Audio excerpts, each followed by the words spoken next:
नमस्कार। आज तमलाई म सामान्य कुरासित परिचित गराउनु पर्यो। यो हमारा दैनिक जीवनमा सबैले प्रयोग गर्ने चप्पल हो।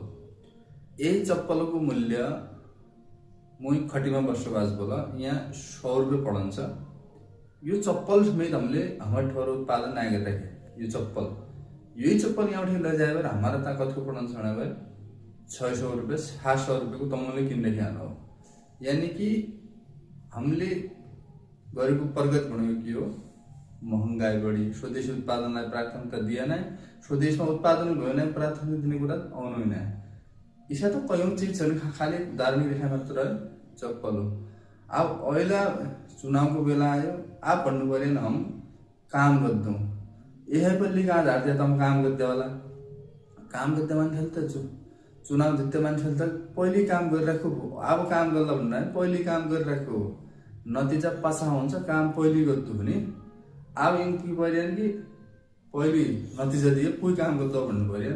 तसो कसै होइन हैको। तबलाई हामीले सजग हुनु जरुरी छ। बाइक कुरा के रह्यो भने कोही भन्ना पुरानो पार्टी हो, कोही भन्ना यिनले त बहुत सहयोग गरिरहेको छ, फलानालाई रोजगार दियो, फलानालाई यसो दियो, कोही कल कारखाना खोले कोही बन्द भई खानीलाई पुनर्सञ्चालनमा ल्याए कि काम दियो तनले तसो।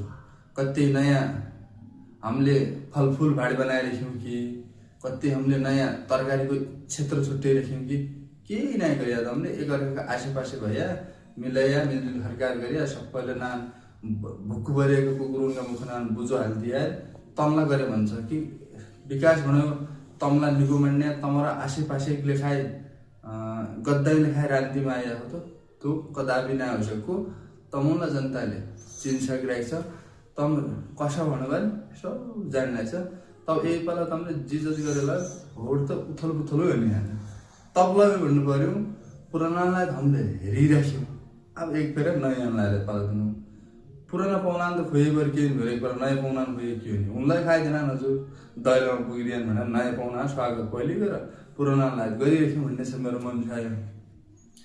तब के भन्नाले घन्टीमा भन्ने छ मेरो मन छ। यो कसैले सिकायो गरे कसैले के गर्नु पर्यो भन्नु पर्यो भनेर तुम जन्म चाहिँ मेरो मनैमा तोइ चलिरहेछ। आजकल जी भइरहेछ मनैमा भन्छ घन्टी, कोही भन्छ रुख लगाइदिए, कोही भन्छ सूर्य लगाइदिए, कोही भन्छ हला लगाइदिए। तपाईँ खानामा आइनु भन्नु पर्यो। यो धर्म सनातन बचाउने हो। सन्याको दुखमी तमले छाडा ल्या तम सनातन बचाउने हो। सन्या अर्थ नै जान्न हामीले सनातन बच्यो राजनीति गरेर